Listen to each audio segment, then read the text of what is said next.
प्रिय बच्चों, आप सभी को गुड मॉर्निंग। आज हम लोग कक्षा 11 रसायन विज्ञान में पढ़ेंगे प्रकाश विद्युत प्रभाव के बारे में। जैसा कि आप सभी जानते हैं, इसके पिछले वाले लेक्चर वीडियो में हम लोगों ने पढ़ चुका कि लाइट जो होता है दो तरह से व्यवहार करता है। एक वेव की तरह यानी एक तरंग की तरह व्यवहार करता है, और दूसरा हम लोगों ने पढ़ा है पार्टिकल की तरह व्यवहार करता है, यानी जो प्रकाश की किरणें निकलती हैं वह एक तरंग और एक कण दोनों की तरह व्यवहार करती है।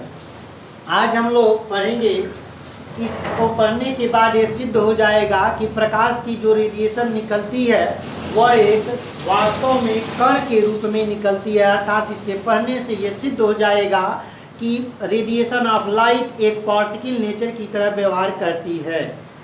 इसको प्रकाश विद्युत प्रभाव को आइंस्टीन ने 1905 में इसे बताया था। याद रखिएगा, 1905 में आइंस्टीन ने इसे बताया था। इसके लिए, इसको बताने के लिए, इसके प्रभाव को देखने के लिए एक निर्वात चेंबर लिया था, निर्वात कक्ष लिया था। इस कक्ष में एक धातु का प्लेट लिया था, धातु का सतह लिया था जो माइनस का काम करता था। दूसरा एक सूचक डिटेक्टर लिया था जो प्लस का काम यानी कैथोड का काम करता था, और उसमें एक निर्वात, चूंकि निर्वात है इसमें कोई भी एक वाल्व लगाया गया था। यहाँ पे कोई भी अंदर इसमें जो गैस बनती थी उसे बाहर निकाल दिया जाता था। डिटेक्टर को धारामापी यानी इसको धारामापी से जोड़ दिया गया था, और दोनों को एक बैटरी से जोड़ दिया गया था। होता क्या है, जब इस प्लेट पर एक निश्चित आवृत्ति वाली प्रकाश की तरंगे इस पे पड़ती हैं, समझिएगा इस बात को, एक निश्चित आवृत्ति वाली प्रकाश की तरंगे जब इस पे पड़ती हैं तो पड़ने के बाद से इसमें इलेक्ट्रॉन का निष्कासन होना शुरू हो जाता है। कब? जब एक निश्चित आवृत्ति वाली प्रकाश की जो तरंगे होती हैं, रेडिएशन होती हैं, जब निकलती हैं और इस पे टकराती हैं तो टकराने के बाद से इसमें इलेक्ट्रॉन का उत्सर्जन होना शुरू हो जाता है।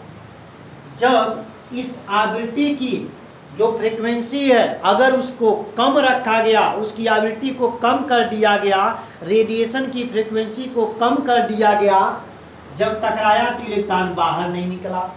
पुनः हम उसको और बढ़ाए, उसके फ्रीक्वेंसी को बढ़ाए, फिर इलेक्ट्रॉन निकल करके लगा चलने।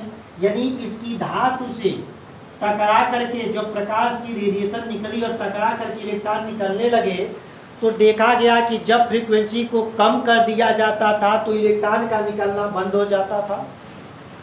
जब प्रकाश की तीव्रता को बढ़ाया जाता था यानी फ्रीक्वेंसी को बढ़ाया जाता था तो इलेक्ट्रॉन निकलना शुरू हो जाता था।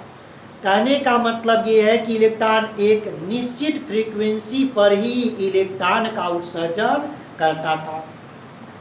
तो किसी धातु से इलेक्ट्रॉन को बाहर निकालने के लिए एक निश्चित आवृत्ति का होना अनिवार्य था।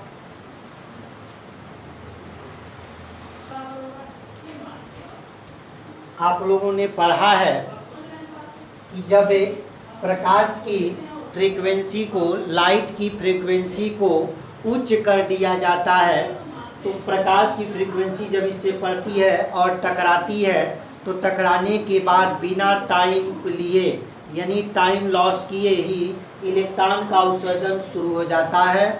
अगर जब प्रकाश की फ्रीक्वेंसी को कम कर दिया जाता है तो इलेक्ट्रॉन का उत्सर्जन बंद हो जाता है, इलेक्ट्रॉन का उत्सर्जन नहीं होता है। तो इसे किसी धातु से इलेक्ट्रॉन का उत्सर्जन के लिए एक निश्चित आवृत्ति की, प्रकाश की एक निश्चित आवृत्ति होनी चाहिए या उससे अधिक आवृत्ति पर ही इलेक्ट्रॉन का उत्सर्जन संभव था। इस बात को समझिएगा, किसी धातु से इलेक्ट्रॉन के उत्सर्जन के लिए लाइट की फ्रीक्वेंसी की मात्रा बढ़ानी पड़ती थी। कहने का तात्पर्य है कि फ्रीक्वेंसी एक निश्चित फ्रीक्वेंसी या निश्चित से अधिक फ्रीक्वेंसी पर ही इलेक्ट्रॉन का उत्सर्जन होता था। इसमें एक परिभाषा बनता है जिसे कार्य फलन या थ्रेशोल्ड एनर्जी या थ्रेशोल्ड फ्रीक्वेंसी कहते हैं। यानी किसी धातु से इलेक्ट्रॉन का उत्सर्जन के लिए कम से कम फ्रीक्वेंसी को ही थ्रेशोल्ड फ्रीक्वेंसी या थ्रेशोल्ड एनर्जी कहते हैं। हम जानते हैं आवृत्ति जो होता है एनर्जी के डायरेक्टली प्रोपोर्शनल होता है। तो जितनी ज़्यादा आप एनर्जी देंगे उतना ही ज़्यादा फ्रीक्वेंसी होगी, और जितना ही ज़्यादा फ्रीक्वेंसी होगी उतना ही अधिक संख्या में इलेक्ट्रॉन निकलते हैं, गति करते हैं। अगर आप एनर्जी कम देंगे तो फ्रीक्वेंसी कम यहाँ आती है, और जब फ्रीक्वेंसी कम आती है तो इलेक्ट्रॉन का उत्सर्जन संभव नहीं होता है। तो वह कम से कम फ्रीक्वेंसी जिससे इस प्लेट से, इस धातु की सतह से इलेक्ट्रॉन बाहर निकलते हैं, वह फ्रीक्वेंसी हमारी वह थ्रेशोल्ड फ्रीक्वेंसी या थ्रेशोल्ड एनर्जी कहलाती है, जिसे हिंदी में कार्य फलन कहते हैं, जिसे W से प्रदर्शित करते हैं। समझिएगा इस बात को। इस धातु के इलेक्ट्रॉन को बाहर निकालने के लिए जितनी कम से कम फ्रीक्वेंसी या ऊर्जा दिया जाता है वह फ्रीक्वेंसी ही थ्रेशोल्ड फ्रीक्वेंसी या थ्रेशोल्ड एनर्जी या कार्य फलन हिंदी में कहते हैं, जिसे हम देहली ऊर्जा भी कहते हैं। देहली ऊर्जा या देहली आवृत्ति कहते हैं, जिसे हम एच भी नाट से प्रदर्शित करते हैं। समझिएगा इस बात को। देहली आवृत्ति या देहली ऊर्जा को एच भी नाट से प्रदर्शित करते हैं। कार्य फलन ये सब एक ही नाम है। जितनी कम से कम ऊर्जा देकर इलेक्ट्रॉन का इंजेक्शन किया जाता है, उत्सर्जन किया जाता है, वही फ्रीक्वेंसी उसका कार्य फलन या उसकी देहली ऊर्जा या उसकी देहली आवृत्ति या जिसे थ्रेशोल्ड फ्रीक्वेंसी या थ्रेशोल्ड एनर्जी, जिसे हम एच म्यू नॉट से दिखाते हैं।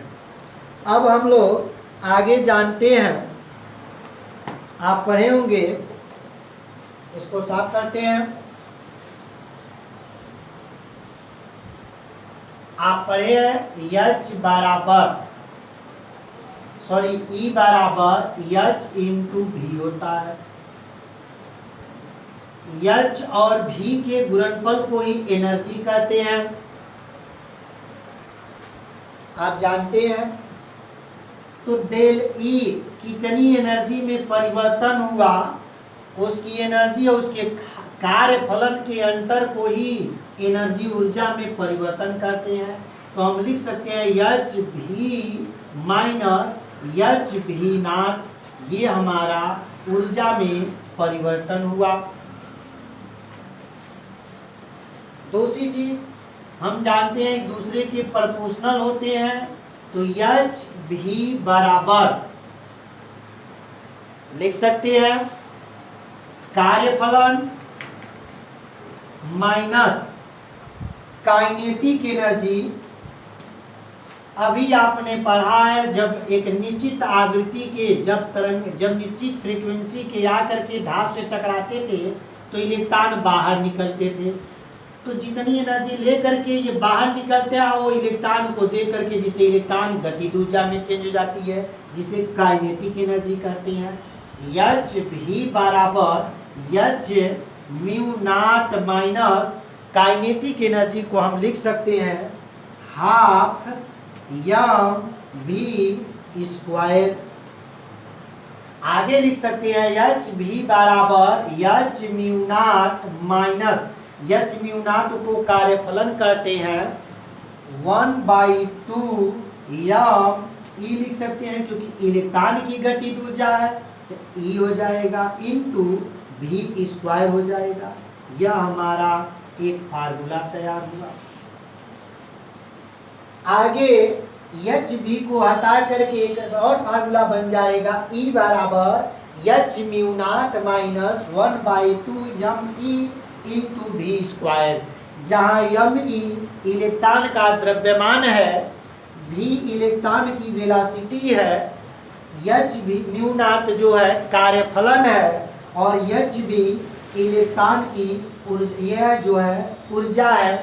आप पढ़ चुके हैं कल कि जब प्रकाश की रेडिएशन सूर्य से पड़ता है तो कंटिन्यू नहीं होकर के एक बंडल के रूप में, एक पैकेट के रूप में होता है, जिसे हम क्वांटा कहते हैं।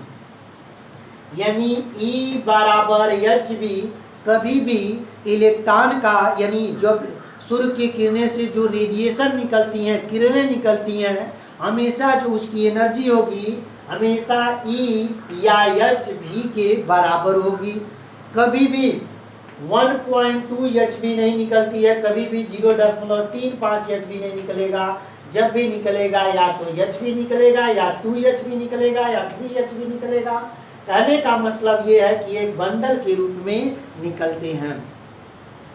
उसके बाद देखा गया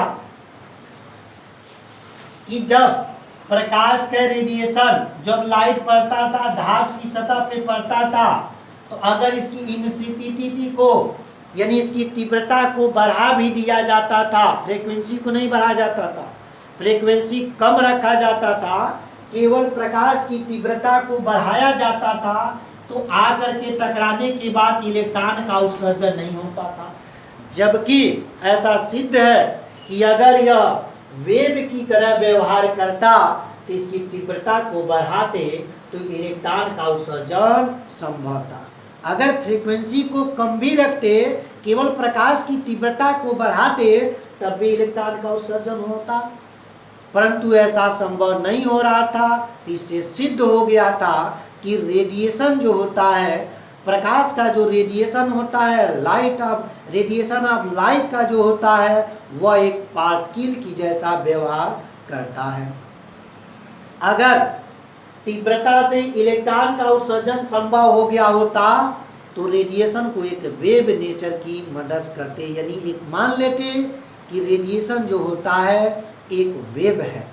लेकिन आइंस्टीन ने सिद्ध कर दिया था कि जो रेडिएशन होता है, इसके प्रभाव से सिद्ध हो गया था कि रेडिएशन एक पार्टिकल की तरह व्यवहार भी करता है। अर्थात इससे आज सिद्ध हो गया कि radiation of light dual nature के होते हैं, दोहरे प्रकृति के होते हैं। एक जो होता है तरंग की तरह व्यवहार करता है, दूसरा जो होता है कण की तरह व्यवहार करता है। आप पढ़े होंगे एब्जॉर्प्शन, व्यतिकरण पढ़े होंगे, रिफ्लेक्शन पढ़े होंगे। यहाँ पे प्रकाश की जो होती है, प्रकाश जो निकलता है तरंग की तरह व्यवहार करता है।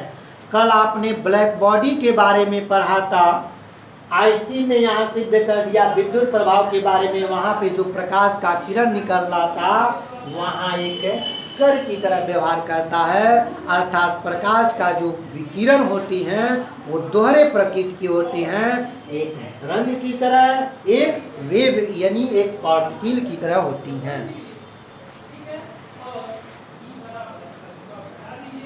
आगे हम लोग पढ़ते हैं परमाण्विक स्पेक्ट्रा के रूप में परमाण्विक स्पेक्ट्रम क्या होता है।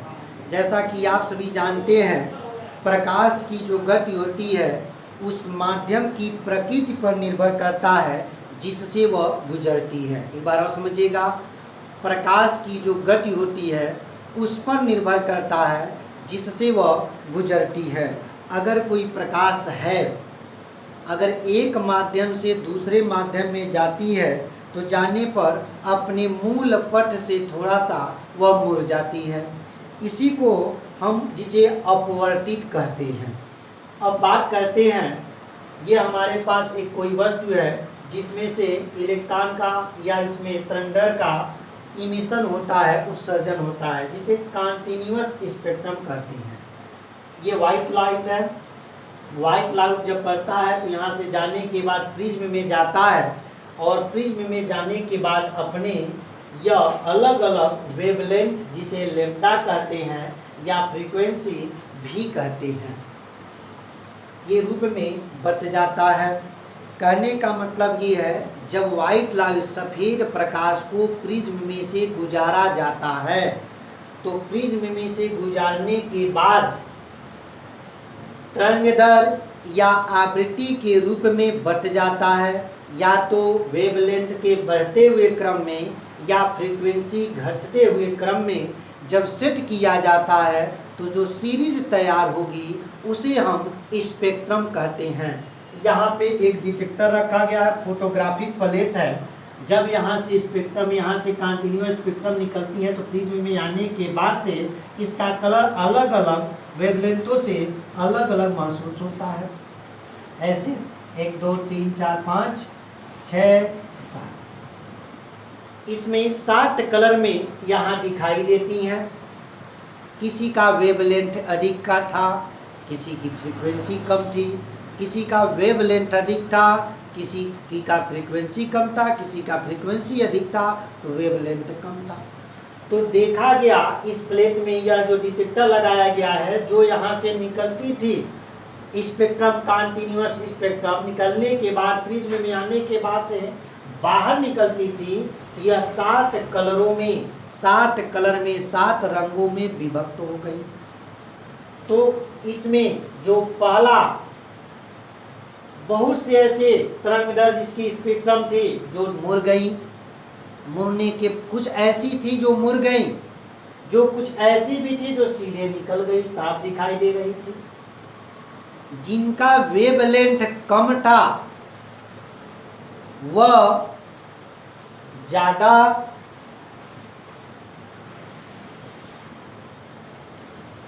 जिसका वेवलेंथ जितना ही अधिक था वह उतना ही कम झुकी थी, जिसका वेवलेंथ जितना ही कम था उतना ही अधिक झुकी। जब इसमें कंटिन्यूअस जो स्पेक्ट्रम था डिटेक्टर में देखा गया तो रेड कलर का जो था, जिसका जो लाल रंग था उसका वेवलेंथ जो था अधिक था। वेवलेंथ अधिक होने के कारण ये कम झुकी थी। जबकि इसमें बैगनी रंग का देखा गया तो बैगनी रंग का जो वेव जो वो था बहुत ज़्यादा अपने मार्ग से भटक गया था, अपने मार्ग से झुक गया था।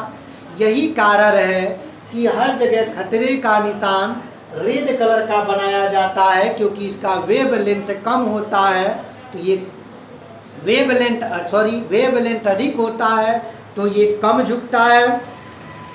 और बैगनी रंग का जो था, बैगनी रंग जो होता है इसका वेवलेंथ कम होता है, इसीलिए अपने मार्ग से ज़्यादा भटक जाता है। अगर हम बात करें, यहाँ पर एक रेड कलर का बल्ब जल रहा है, दूसरा बात करें एक ब्लू कलर का जल रहा है।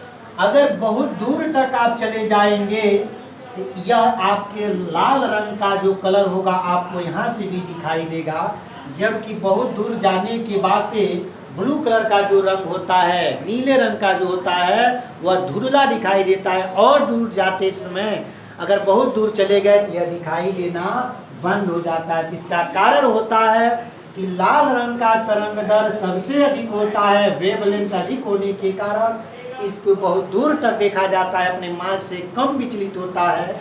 जबकि ब्लू कलर का जो होता है वेवलेंथ कम होने के कारण इसमें विचलन ज़्यादा दिखाई देता है। अब कंटिन्यूअस स्पेक्ट्रम इसलिए कहते हैं, कुछ कलर आपस में मिल करके ये जो बनाती हैं, जैसे बैगनी नीले रंग से मिल जाती है, उसी तरह से नीला रंग मिल जाता है, हरे रंग से मिल जाता है। तो एक कंटिन्यूअस स्पेक्ट्रम कंटिन्यूअस निकलती रहती हैं। तो आपने जाना कि जब व्हाइट लाइट को, सफ़ेद प्रकाश को प्रिज्म में से गुजारा जाता है तो प्रिज्म में से गुजरने के बाद से यह 7 रंगों में विभक्त हो जाता है। 7 रंगों में विभक्त होने के बाद से जिसका वेवलेंथ जितना ही अधिक होगा वो अपने मार्ग से बहुत कम भटकता है, कम झुकता है। जिसका वेवलेंथ कम होता है वो अपने मार्ग से अधिक भटक जाता है, अधिक झुक जाता है, उसमें अधिक विचलन देखा जाता है। दूसरी चीज़ आपने पढ़ा, लाल रंग का वेवलेंथ सबसे अधिक होने के कारण उसमें विचलन कम होता है, जबकि ब्लू रंग का जो होता है, बैगनी रंग का जो होता है, उसका वेवलेंथ कम होने के कारण उसमें वो अपने मार्ग से ज़्यादा झुक जाता है। और जब इसे इन सातों कलरों को इनके वेवलेंथ के बढ़ते हुए या फ्रीक्वेंसी के घटते हुए क्रम में अरेंज किया जाता है, व्यवस्थित किया जाता है, तो जो सीरीज तैयार होगा उसे हम स्पेक्ट्रम कहते हैं। और इसे कंटीन्यूअस स्पेक्ट्रम, जिसे हिंदी में सतत स्पेक्ट्रम कहते हैं। सतत स्पेक्ट्रम इसलिए कहते हैं, सतत कंटीन्यूअस इसलिए कहते हैं क्योंकि कुछ कलर आपस में मिल करके एक नए कलर का निर्माण करते हैं, इसीलिए इसको कंटीन्यूअस कहते हैं। आज के लिए बस इतना ही, से हम नेक्स्ट वीडियो में बात करेंगे। धन्यवाद।